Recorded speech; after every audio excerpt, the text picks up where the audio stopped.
Ladies and gentlemen, my name is Ben, and in this episode of the Smoking Hot Confessions Barbecue Podcast, we're going to be chatting with the legend of the Australasian barbecue scene, Meatstock founder and ABA co-founder, Jay Beaumont.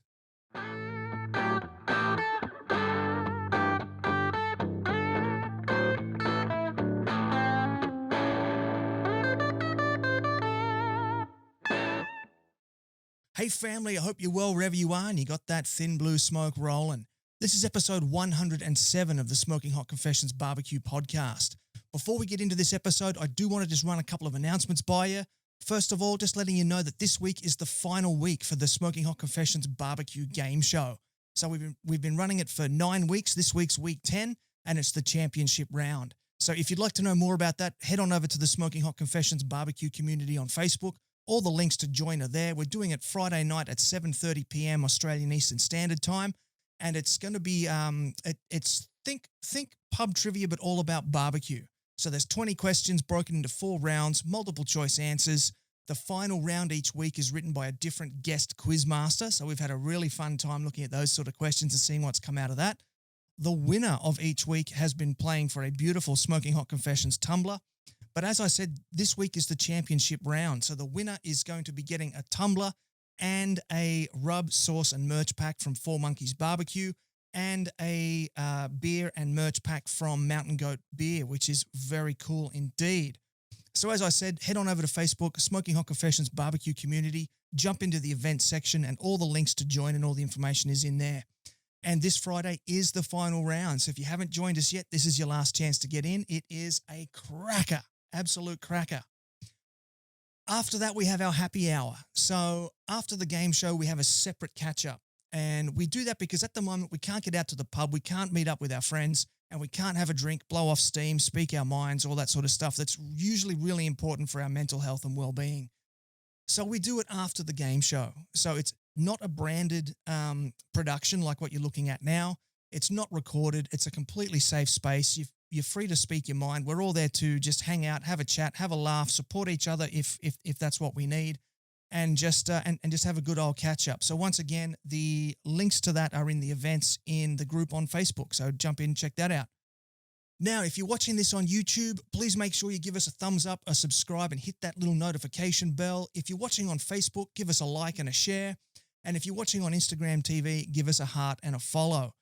And if you're listening on a podcast app, make sure you give us a 5-star rating and review. All of these things help us share our love for the barbecue scene that we all enjoy. So they're really important and really means a lot to us. Now, today's episode, we're going to be chatting with a man who's partly responsible for the entire barbecue scene in Australia and New Zealand. He's a media man by profession. He's a barbecuer by passion. And as I said at the top of the show, we're talking to Jay Beaumont, the man behind the magnificent Meatstock barbecue festivals and co-founder of the Australasian Barbecue Alliance. Today, we're not going to be getting into the history of the ABA. You can check out episode 1 with Adam Roberts for that. We'll go all the way back to episode 1. This is 107, so it's quite a ways back, but that's when we covered all the setup and all that sort of stuff. Very interesting episode. Today, we're going to find out how the ABA is going with all the COVID-19 business happening. Then we're going to get into Meatstock, and we're going to get the background and the story on those incredible barbecue festivals. We're going to have a good old chat about Beyond the Flame, that beautiful video series that cleaned house at the NBBQA last year.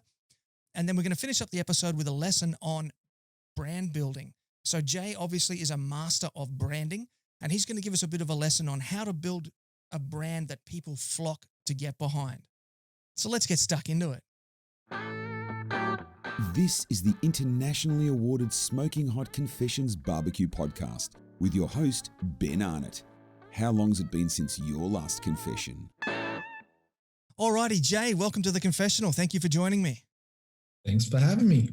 Anytime, mate, anytime. So how are you holding up with everything? Yeah, it's been interesting. I think what are we at? 3 months now since Meatstock Melbourne, and that was kind of almost the beginning of a lockdown of sorts. So yeah, it's been 3 months. I've spent a lot of time at home because obviously I'm working from a home office. I haven't been allowed to go to my day job at the office, so working from home, which is interesting. And yeah, I'm kind of over it, to be honest.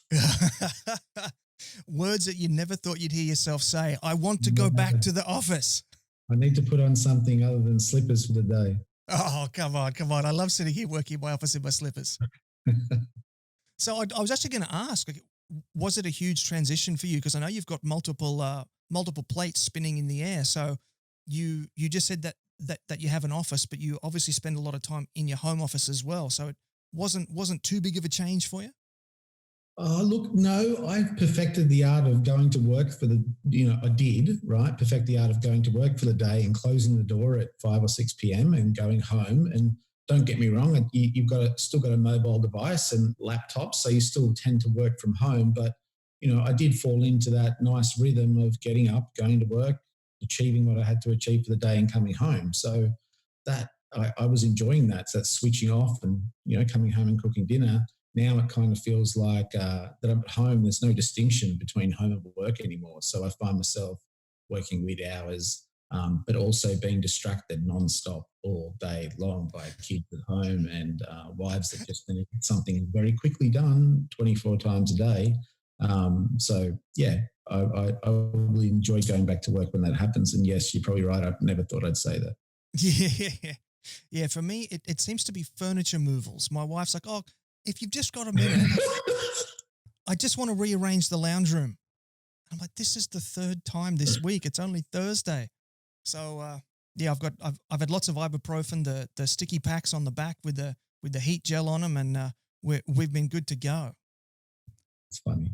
So, you've stepped sort of not down, but away from sort of active duty in the ABA. So, I wanted to sort of kick things off with just a bit of a recap, if you're able to, about how the ABA is going with all the COVID-19 stuff happening. Yeah, so I did my time as president of that organisation, and it was kind of time, I suppose, to pass the baton on.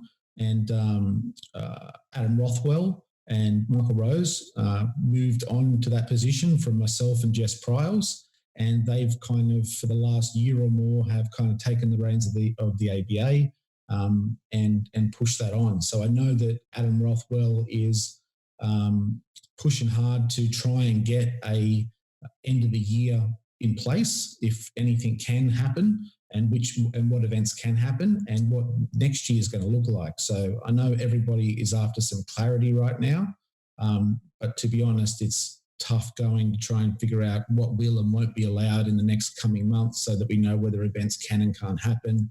And I've also been talking to other promoters that are in the same boat, so trying to have that crystal ball to predict the future. And that's what Adam Rothwell's working on at the moment, to try and make sure the teams do have some sort of clarity around being able to plan for what the future is. Yeah. I know there's a ton of people getting involved in all these virtual barbecue comps at the moment. So I know everybody's really keen to get back into it and to keep competing. So has the government been forthcoming at all with any kind of recommendations for what events are going to have to do in the future for COVID, or is the government still in the day-to-day monitoring process at the moment?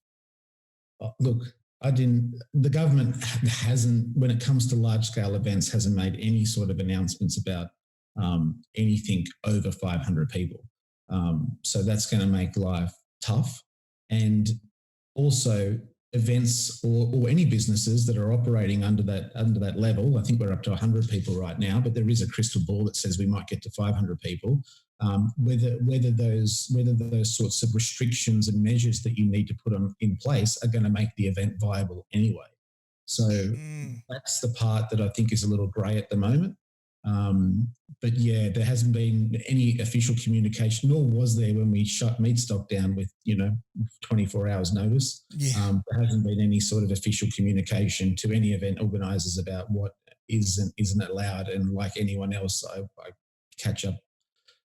I read this information on the news or watch at the moment it seems like you need to watch a live press conference to kind of get a hang of what's going to happen in the future. And I wouldn't say they're winging it, but it kind of feels that way a little bit. Yeah. It's a bit hard to sort of decipher what each person's saying, particularly when the premiers of different states are all throwing mud at each other at the moment. And anyway. It's a quite an interesting time. But let's move on to Meatstock. Tell us about Meatstock. So let's start with the history. How did Meatstock first come about? So I think you've been to a few of the events, but I started an event in Port Macquarie. Man, it'd have to be going back 9 years maybe. After a trip to America, I fell in love with barbecue, came back, and my hometown was Port Macquarie.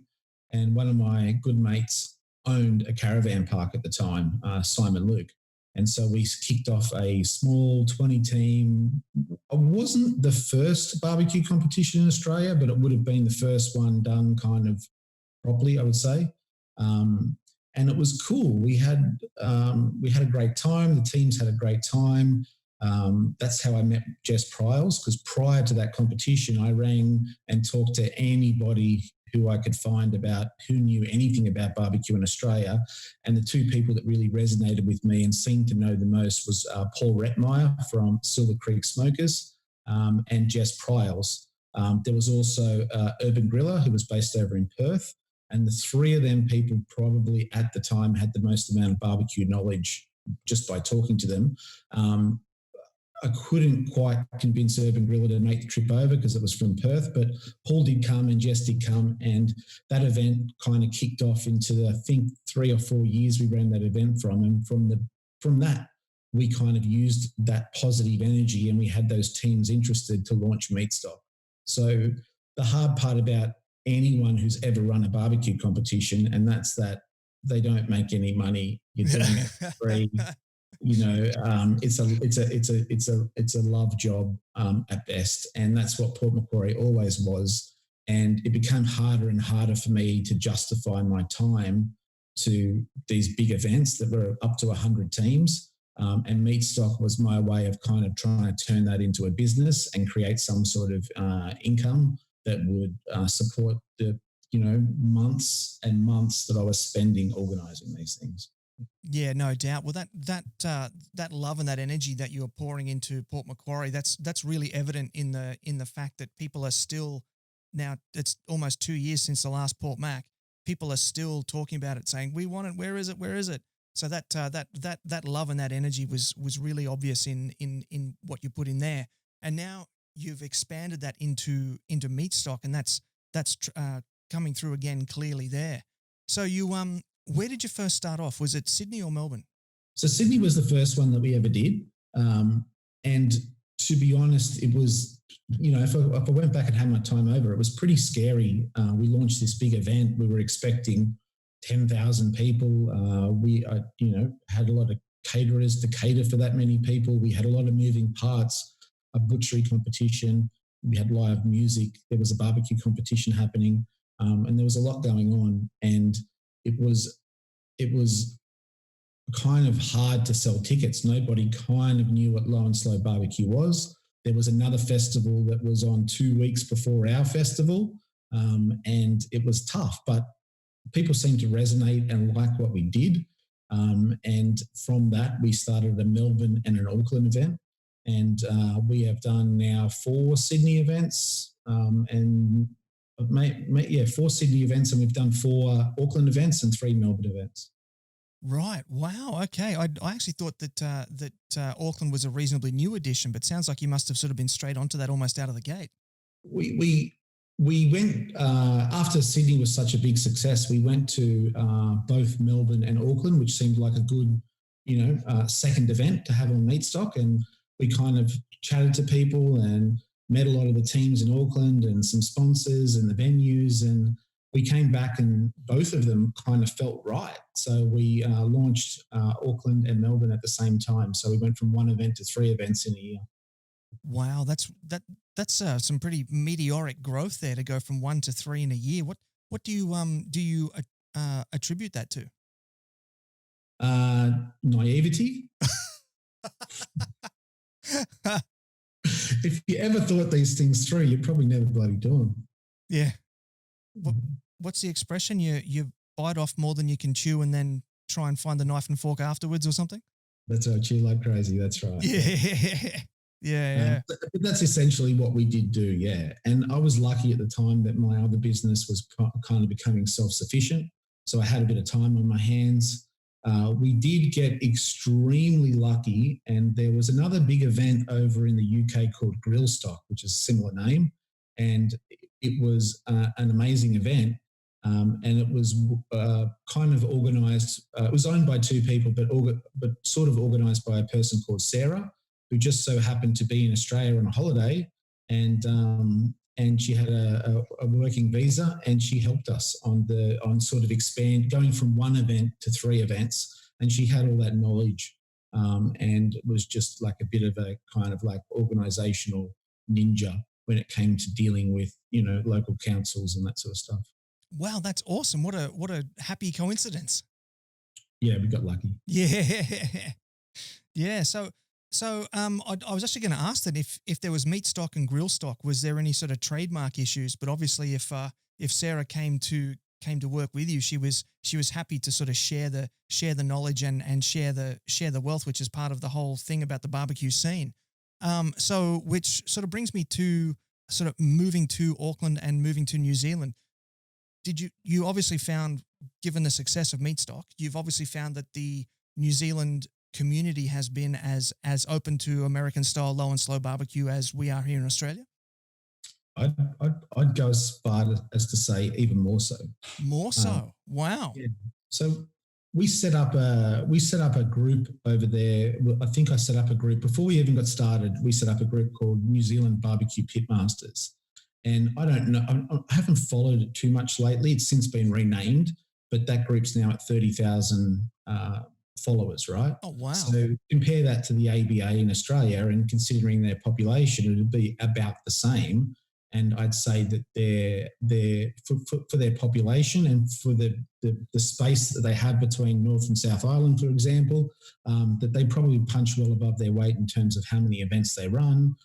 And definitely with the help of Luke Sini over there, the quality of the events they run and what kind of shows they put on is a really high standard. And they seem to have this pretty cool community going on over there, which I think punches well above its weight.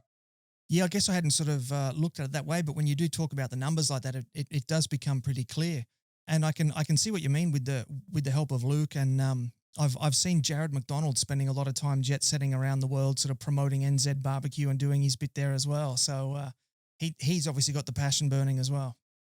Yeah, and look, there's a lot of good people. Jared is definitely one of them, right? But there's a lot of good people over there that are all kind of fighting for the same cause. They all have their own agendas, don't get me wrong. They own their own restaurants, or they run their own businesses, or they run different competitions.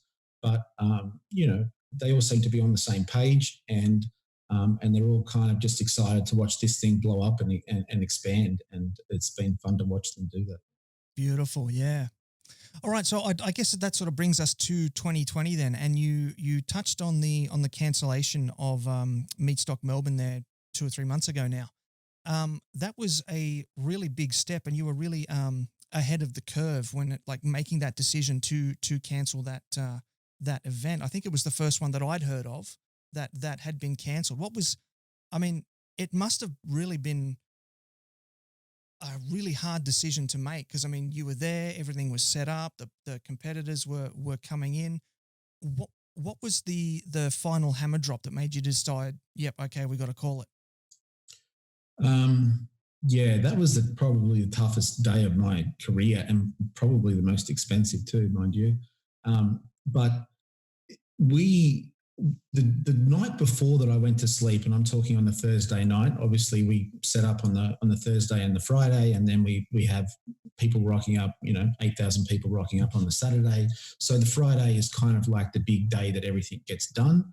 And on the Thursday night, I went to sleep with the Premier saying that there was no medical reason why large-scale events should not go ahead. And he was saying that to protect Formula One, and we just happened to be on the same weekend. And by the morning when I got up, that had all turned to nothing. Wow. This confidence he had about no medical reason was a bit of a domino effect with Formula One and certain teams not wanting to participate in the race. And once Formula One fell down, then that really did push the government and the Premier to kind of make a whole heap of wouldn't say rash decisions, but decisions with no warning whatsoever. So, that morning I went to bed, that night I went to bed sound asleep, thinking that everything was going to be okay. Otherwise, we would have pulled the pin a week ago or 3 days ago. There's no way on earth we would have totally set up, and I mean lock, stock and barrel, ready to go, stages built. Everything was done, smokers were going, people were putting meat in smokers. I mean, there's no way we would have got down that path and spent all that money on all those stages had we even had an inkling that it wouldn't go ahead. So anyway, long story short, we had to make that decision on Friday. The hard part was there was no clear information from anybody about what was going to be allowed and what wasn't going to be allowed. And we had a bit of information through the showgrounds to say that by 3 o'clock, a decision would be imminent, and that would ban any events over 500 people. So after we had that information told to us, we started to wind the festival down. We had this really scary part where people were loading the smokers full of meat, and I kind of knew that you can sell raw meat, but you can't sell cooked meat. And we had to make a call then and there about whether we would or wouldn't go ahead. And then by about 5 o'clock, the Prime Minister made his speech, and very slyly in his speech slipped in after this weekend. And I really don't know whether that was meant to be a thing or not. But look, time over again, would I have made the same decision? I'm not sure. We had to make a call one way or the other. There was a lot of negativity around that weekend. If we had have gone ahead, we would have been met with a lot of negativity. So we just had to kind of protect the brand, do the right thing by the community, and try and do our best to salvage what the caterers would have cooked that may have gone to waste if people didn't show up. Financially it would have been good for me to run the event anyway, but it was one of those decisions that I had to make, what was in the best interest of everybody. And that was a tough call to make. That was a really tough one. Yeah, I'd imagine so. I applaud you. You made a tough call and you put people's lives first, which was a very, very brave and empathetic, forward-thinking thing to do. I was looking online at places like Louisiana, New Orleans that had Mardi Gras around that time. They didn't cancel and have had huge problems now. So, Yeah. I mean, with hindsight. Correct. Had that weekend have gone ahead with Formula One and Meatstock and maybe 30 other events, and some events did go ahead, there was the races and whatnot that went ahead, but had those events gone ahead, Melbourne might be in a different situation or might have been in a different situation. So, I wish the government would have been more clear in its direction and just made a downright call. In the end, it was just and to be honest, it's been grey ever since, about what is and isn't allowed. And so, I think we made the right call. I think collectively Formula One made the right call too. By Sunday, it had all turned really pear-shaped. We're on the phones trying to rush people in to meet the 12 o'clock deadline for New Zealand to get people home. We were trying to get Moe Cason home. We were trying to get all the pitmasters that had come out, trying to get them on rebooked flights, which was a nightmare. But look, so yeah, in hindsight, we made the right call, and because by Sunday it was pretty messy. Yeah, definitely. Now, you obviously had a lot of things to do. Did you make it out to Sheepstock? No, I wish I did. I was really impressed that Sheepy managed to kind of pull everyone together. It was highly embarrassing for me because we had a huge contingent of American guests that were out here from SCA to really support the event and to see what we had to offer. And the guys from the SCA really talked it up, and I under-delivered. And so for Sheepy to kind of pull that hat out of the bag and make something out of their big long trip, I think was pretty cool. Yeah, it was a really interesting way to come through. It does make me wonder though, are we going to see Sheepstock move in under the Meatstock banner, and are we going to see like a little small sanctioned competition out at Sheepy's place in 2021? I think it should, the weekend after, or the something, the Monday or Tuesday after. If people are here, why not do it, right? Yeah. Yeah, I hope so. It And might become a tradition now. yeah, mate, that would be fantastic. So, given that we've talked about how COVID has affected the barbecue events business, it's really difficult to sort of say when things are going to happen. So, speaking sort of zooming out one level, speaking a little bit more abstract, what does the future look like for Meatstock? AKA, when am I going to get a Brisbane Meatstock? We had a lot of cool expansion plans ready for 2021, and unfortunately, all them have been put on hold. Brisbane Meatstock, I'm not sure and never been sure. There's a couple of good events up there. They've been run for a while, and there are other places for us to do Meatstock other than Brisbane. And I know a lot of people are really wanting us to come up to Brisbane, but I don't know. I kind of feel like if we do go up there, it might be a very crowded space, and there are other events, and I don't know. I'm just not in. I don't want to step on too many toes, right? But there are other places that we were looking at having Meatstock, and Brisbane is a natural fit for us, so who knows what the future holds. But right now, who knows when I'm going to be able to run another event. I've got everything's in hibernation. We're ready to go as soon as we get the green light.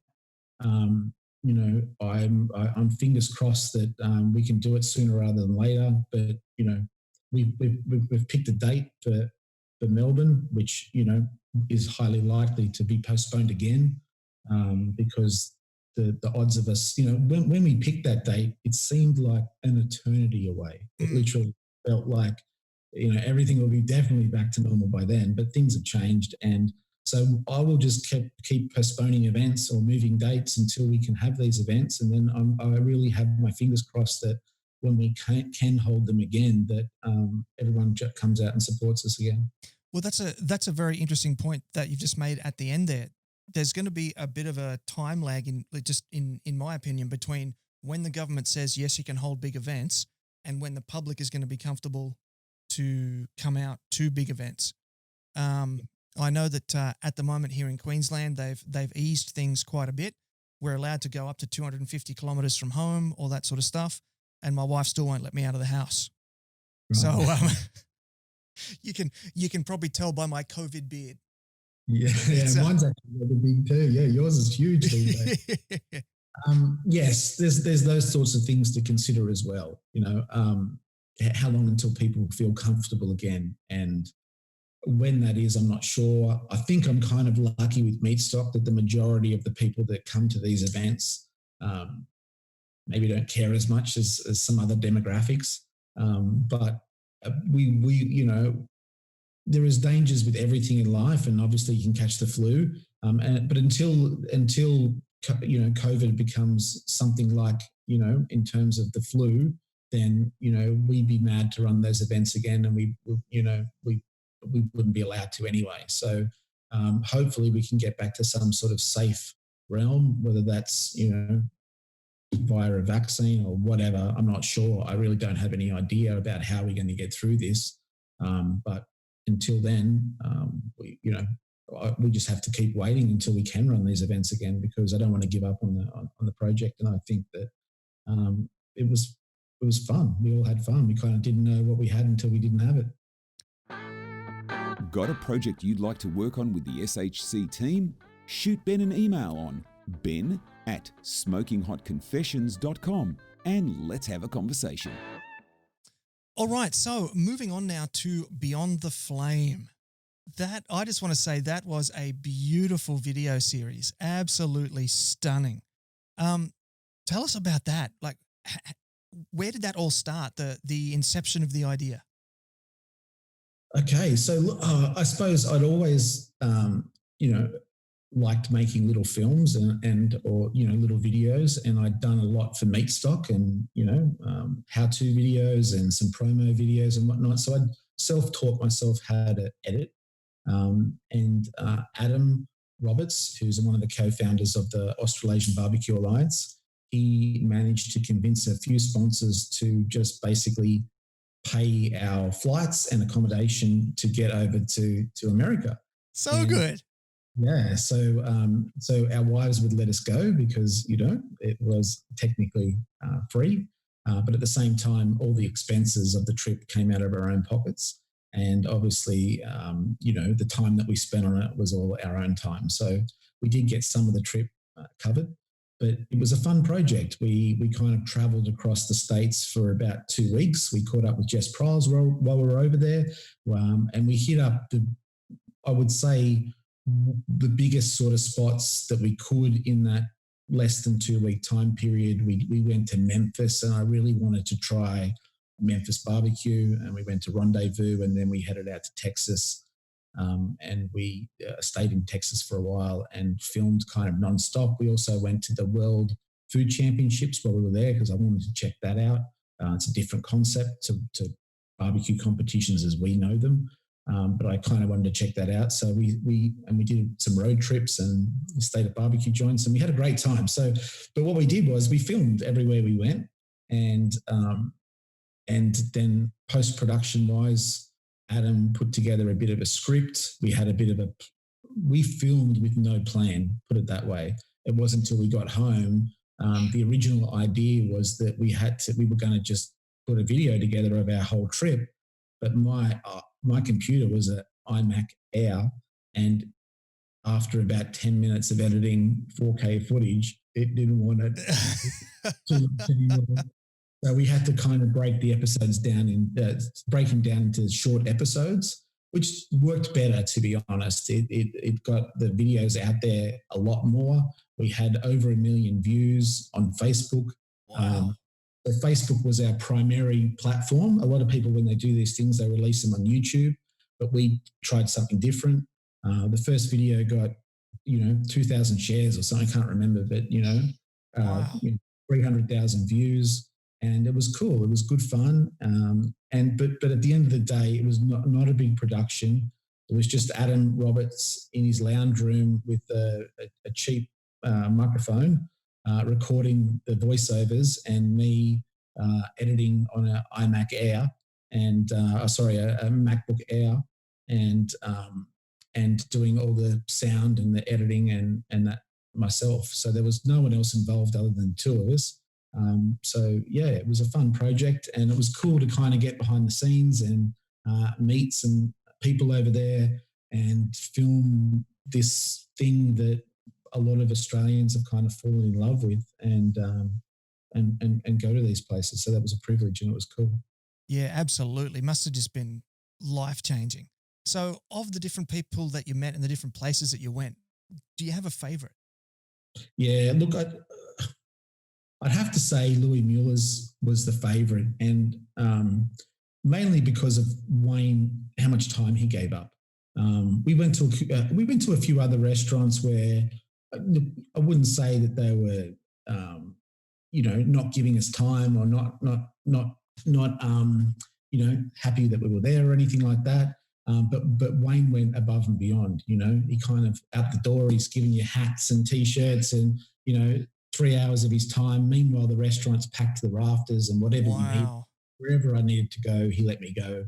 And he gave us quite a lot of time, to the point where, just to give you an example, when we got in there, the restaurant was packed. It was super busy, and there he was. And we didn't know how much time he had to give us. And so I recorded a 1 hour interview in this really crowded, noisy restaurant because we kind of wanted to have him in the restaurant.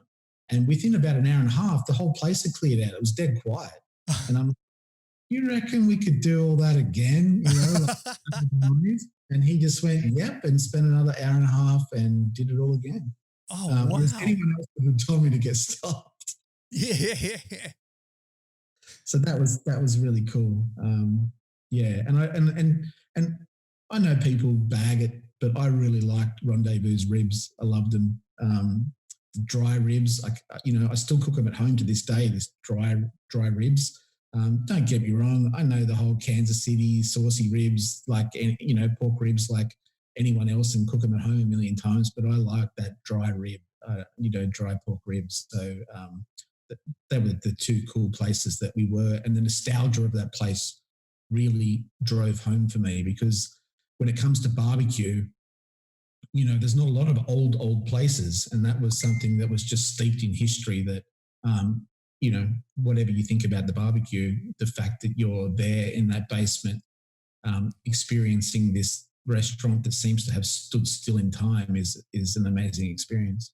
Yeah, I felt like that as well when I went to Joe's in Oklahoma City, to the gas station where you go down 3 levels underground underneath the gas station. That was really cool as well. That's cool. That's a cool experience. And that's something that we don't have here in Australia yet. We don't have those establishments that have been around for, and have a history behind them, or a story to tell. And that's what I found interesting over there. Well, I think Smoking Hot and Saucy are certainly working on it. Well, they are. There's some cool people in Australia that are really, in 30 years' time, we're going to look back and realize that these guys were pioneers of what this barbecue community and the history of barbecue is going to be about. And yeah, definitely Smoking Hot and Saucy will, Rob will be part of that journey with a few other people that will cement barbecue long term in Australia. And do it the right way as well too, like these aren't just wealthy guys throwing tons of money in it. These are people that are passionate about it. These are people that are that have done their dues, sort of thing. They've been in the competition scene. They've, the Full Throttle's another good story. Black Bear Barbecue's another good story, right? A lot of these people have cut their teeth as home cooks, right? And then just this thing's got out of hand, just like I've done Meatstock, right? It's got out of hand, and these home cooks now must just sit there on a Friday night and go, "What the hell have we done?" Like, how do we get here? So that's cool to watch that all happen. Yeah. I just want to loop back to something that you said earlier. You were talking about the post-production process and the work that went into all the editing and that. That's something that a lot of people don't sort of understand. A lot of people think to themselves, "Oh, I'm going to start a YouTube channel. I'm going to do this. I'm going to do that." And then they sort of drown under the editing. What sort of ratio would you say there is between an hour of Beyond the Flame to the amount of work that went into producing that final edited hour? That's a good question. I'd preempt this by saying that I had a MacBook Air. I'm self-taught, right? And I'm working off portable hard drives. That's how I operate. Still to this day, that's how I operate, right? But I would say an hour per minute. So I would spend an hour of editing to get a minute of footage. So if a video goes for 8 minutes, I've probably spent 8 hours on it. That's about where I'm at when it comes to editing. And yeah, I've got faster and better, but when you're trolling through so much footage, and I don't know what I'm doing. I probably recorded 10 hours of footage. Oh wow! Many of which I didn't use or whatever. But trying to find those little bits and pieces that told the story, so that when people were talking about something, I kind of had cutaways to go back to show what they were talking about. And so trolling through, bits that I'd filmed months ago or weeks ago, or were part of the trip or whatever else, it just took a lot of time. And I think by the end of it, my project file was up to 4 terabytes. Wow. Yeah. So it was slow going. Yeah, no doubt about that at all. As soon as I finished that project, I went and bought myself a bloody new laptop because I'm like, I can't keep doing this. I would have been at the shop after about the first hour. I think I would have gone, nah. I should have, but I just spent so much money, just buying equipment. I bought a new camera, and it wasn't expensive camera. There's way more expensive cameras on the market, but I probably, put it this way, there's only so much money you can kind of take out of a joint bank account until you get in trouble. I thought you were going to say before it starts getting noticed. Mate, I'm impressed that you were that you're saying that you were self-taught with your editing, because it looks incredibly beautiful, and the work that you guys did, it was recognized by the NBBQA at the last year's 2019 awards. What was that like, winning that award for that passion project? Yeah, it was cool. To be honest, I think I don't even remember whether Adam even told me that he entered the competition. He might have. I don't remember, but yeah, that was cool to come out of the blue and to find out that something that you did won an award. I can call myself an award-winning, whatever filmmaker now. So yeah, that was cool, and for it to be voted on by people who I like and admire. I think Saffron was running the competition then, and had and I'd been part of the voting process in previous years. I think for the photography competition, so I kind of knew the process about how it would be judged, and the way it was done was cool and fair, and so I knew when we won that the process behind it was well done, and so that was cool. Yeah, amazing stuff.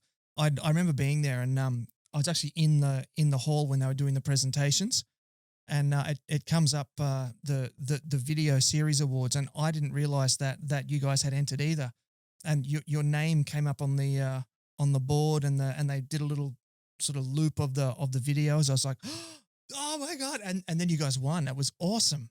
My son and I were sitting there going, yeah, Aussie. I think you got up there and picked the trophy up too, didn't you? Yeah, I did. Good on you. Aussie represent. Yeah.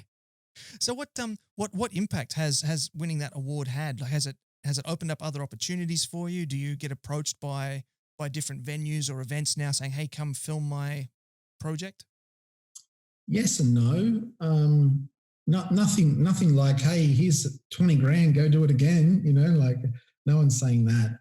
But I do get lots of offers to go do videos for different people. And if you follow Meatstock, you will see some of the little productions that we've done over the years, whether it be recipes or whether it be, a little video on a knife maker or something like that. We did a good one with Paul Rettmeyer with, building pits.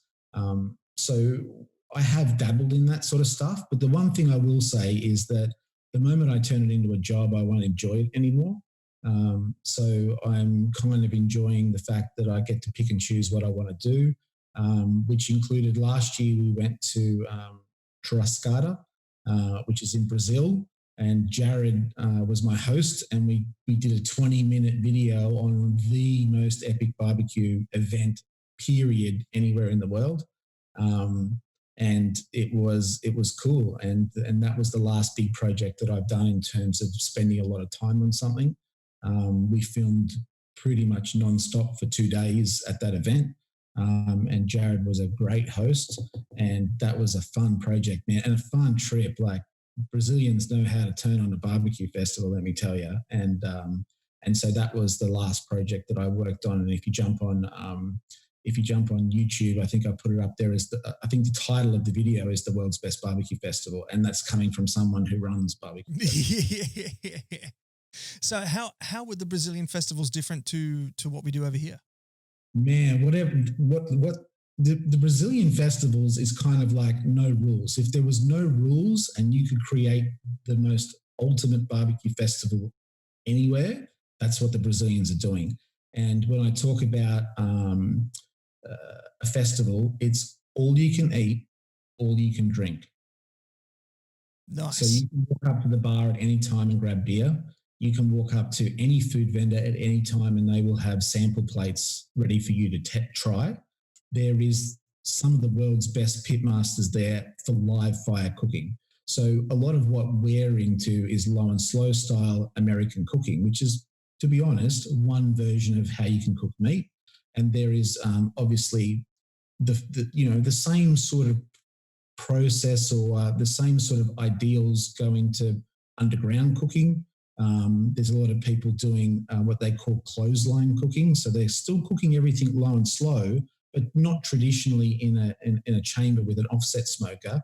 They're basically hanging meat that sits over a fire that's really, really low. So it still gets the smoke. It still has the same philosophy of barbecue. And then they'll smash it really quickly on a really hot grill. And just the way they go about doing it at that particular festival was every vendor was putting together some of the best food I've ever eaten in my life, but doing it in different ways. And a lot of people were doing low and slow barbecue, don't get me wrong, but there was a lot of clothesline cooking going on as well. There was a lot of underground, people doing sort of wrapping things in mud and kind of putting them under bamboo leaves and fire on top.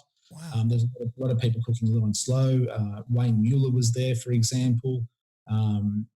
Mike Johnson was there cooking pork ribs. We were there, the Aussies were there cooking lamb. We were cooking lamb. And so it was just like, what it felt to me was that the best kind of Aussie representation, American representation, South American representation, Japanese or Asian representation, everyone had kind of come to the one spot to kind of show everybody what they were capable of and what they thought barbecue was. And being in that one spot, it kind of was like, wow, every place was different and unique. And that's what I loved about it. And it was a party atmosphere too, like a crazy party atmosphere.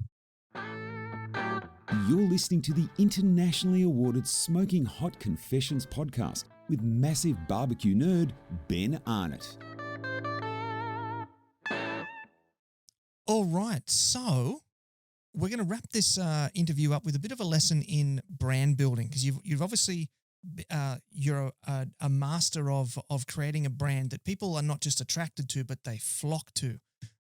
Meatstock has a huge following, as we've already discussed, across two countries, 3 different locations. Massive followings through social media. You've got your different film projects that you've worked on that you have achieved hundreds of thousands, a million views. I was hoping that we'd be able to close things out with a bit of a how-to, bit of some tips and techniques for people that are looking to either start a brand or revamp a brand that they've already got. Yeah, look, I'm definitely no expert, and 2 things that I would say to people is, one, design matters. The touches, the little touches that you put into something. When I'm looking at you right now, you've got some really nice logos in the top left and right of you. Your background's on point. You cut out properly. You don't have green edges around you, for example. Right? Little details matter. They do, and it doesn't matter whether it's building a stage or it doesn't matter with anything you do. Details matter, and I see a lot of people who kind of put together a brand and they just forget the details, or they don't care enough to kind of perfect those details. Where your microphone sits right in front of you and it's symmetrical, and all these things kind of mattered to me. And obviously right now I'm not showing you any of those sorts of things, but that's what I look for in a brand and a business. And secondly, the only thing I'd say is you've got to stick at it. I see everybody, if you've got any sort of business and they produce, whether it's a product or whatever, and if you're not in it for the long term, don't expect long-term results. Meatstock's a great brand, but I've been chipping away at this for like 8 to 9 years, right? Any brand that has traction has been, through the hard slog of building that brand. And I don't think there's many overnight successes. And the way I see it is social media is a little bit like a freight train. You've got to throw so much at it to kind of get it going. And once you keep throwing stuff at it, it starts to move. And once it starts to move, it can really empower a brand and drag a lot of energy with it. It can really create a lot of results. But if you're just throwing if you're just waiting for this freight train to take off by itself and slowly, surely thinking that, if you do a little bit, it might just run away. I don't think it works like that. I think that you've got to have a plan and you've got to spend the time executing that plan. And with social media, it's hungry for content, right? And you can't just really throw something at it really cool once every month or even once every week, right? You've got to be at it every day. And if you do that for an extended period of time, you'll find a path. You'll find things that work for you, and you'll find what doesn't work and what does work. And if you care about the details and you care about the journey that you're on, you'll figure it out. You'll figure it out. But a lot of people give up too early is what I'm trying to say. Yeah, I was going to ask about the importance of consistency, and so you've touched on that as well. You've said that you need to keep up with it. You used the analogy of the steam train there, which I really liked and fully intend to steal. And often I see businesses or teams or whatever who come up with a logo and then don't carry the rest of the theme through the rest of their branding. So you mentioned that it's important to have a plan. How do they go about formulating that plan? Where do they start with that? I think it's just having a goal, right? What's your goal? What are you trying to achieve, right? What do you want to be? And write that down and then figure out how you're going to get there. And a lot of the times when I say people, when they write a plan, yes, like what's the plan about? What steps do I need to take? But where are you head? Like, where do you want to be? Do you want to be, I want to be the number one funded barbecue team in the country. Cool. That's where you want to get to. How are you going to get there? Or I want to be the biggest barbecue festival in the country. Cool. That's my plan. And a lot of people that are into barbecue just don't have a plan. They don't even know where they're heading. They don't have a goal. Whether you've got a restaurant or you've got any sort of business, what's the goal? Like, do you want to be the number one rub in the country? Do you want to have the biggest event? Do you want to have 20 restaurants, or do you want to have one of the most popular restaurants, right? What's the goal? And a lot of people, I think, bounce from thing to thing to thing without ever knowing where they're going to get to. And then the sad part about that is when they get to their goal, they don't even know. They don't even know. Like, for some people, it might be just my goal is to start a barbecue team, hang with my friends, enjoy 3 or 4 weekends a year, get a sponsor, have my hobby funded somewhat and have a great time. And that's my goal. But I think a lot of people get to that point and then they kind of get a bit upset with like what's next because they never knew that was the goal. And they're always chasing a bigger marquee or we've got to release our own rub, line of rubs and we need more sponsors. And I think people get to that point where they just lose sight of what the goal was in the first place. And that's no different for any business. And I think I had to remember that with Meatstock as well, right? Because you said to me, why don't you do Brisbane? And I'm like, well, what was my goal with Meatstock? My goal was just to have a really cool barbecue festival that I love to do. It wasn't world domination and a Meatstock. My goal was never, ever, I want a Meatstock in every city and every town, right? Like that's what I want. It was never that. My goal was just that I wanted to have a really cool barbecue festival. And when I got to 3, that's kind of when I realized a little bit like, do I really want more of these things? Am I going to turn what I love into something that becomes a nightmare because I haven't set somewhere where I'm happy?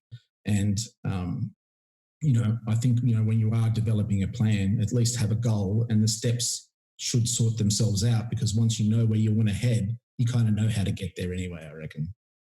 Mate, that's a beautiful little piece of advice there just to nicely round out the end of the interview. Thank you very much for that. That was beautiful. So I'm going to throw the studio over to you now. So feel free to give some thanks, give some shout outs and tell everybody where they can track you down on the socials. Although I dare say anybody listening to this has probably already followed you on all the socials. Yeah, look, you can follow me on Meatstock, but look, Meatstock too isn't me. It never has been, never will be. Meatstock is a collaboration of what I would call, sounds corny, but beautiful, kind-hearted people who would give their shirt off their back to make Meatstock as good as it can be. And I'm going to forget names and whatnot, but put it this way. There is 30 people that will rock up to a Meatstock without me having to pay them because I couldn't afford it anyway. And that are there that just pop up and go, how could I help? What do you want me to do?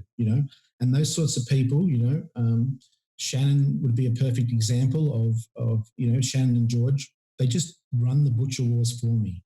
Those guys. Jared will rock up. Jess Prowl's been there.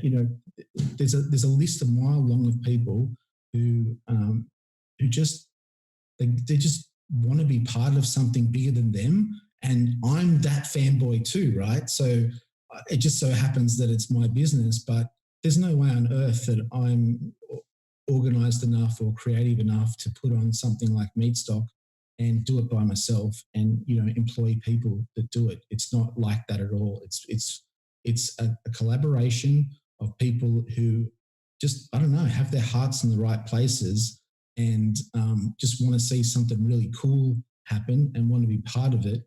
And, that's anyone who's helped me, that's my shout out, right? Like, if you're giving up an hour, a weekend, some people have given up every weekend that Meatstock's ever happened to help me and to be there and to say, what do I need to do? And that's the only reason why Meatstock is what it is because of that collective group of people who front up and nothing's a problem. Nothing's a problem, right? What do you need me to do? And I don't think I'd have the nerve or the experience or the talent to pull off something like Meatstock. Obviously, I do the event with Simon Luke, who's my business partner, who's got tons of festival experience, and he's got a little crew of people that help him too. But there's so many moving parts, man. There's just so much going on that, just doing a barbecue competition, if I could go back to Port Macquarie and just do that again, I'd be like, yeah, it's easy. But there's a lot of moving parts with Meatstock, and I just, shout out to everybody that's ever helped me. Beautiful, mate. Beautiful. Well, look, I just want to say thank you for taking the time to come on board the show. I've had a great time. I know the listeners are going to have a great time listening and watching this now because we have moved to a video format as well. And I just want to say thanks again for being a part of the show. Cool. Thanks for having me. I appreciate it. And there you have it, family. That was Jay Beaumont from Meatstock, the ABA, Beyond the Flame, and so many of the things that we love about this beautiful barbecue scene that we get to play in. We've had a catch up on where the comp scene is at right now in Australia. We got that incredible story of the biggest comps in Australasia, being Meatstock, of course.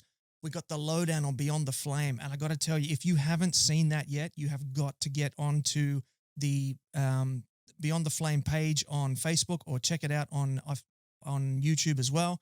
It's a spectacle to look at. Jay was being very humble and saying that he had taught himself how to do that. He must be one of the smartest men on the planet because that is just spectacular. It's beautifully shot. It's well edited. The voiceovers are fantastic. The soundscape on it is just amazing. It's really easy to see why it won that big award over there in the States. And we rented out the episode with a quick lesson on branding. So he was, again, very humble, but he's obviously a master of branding. We've all flocked to Meatstock. And so to share those pearls of wisdom with us was truly an amazing opportunity for us.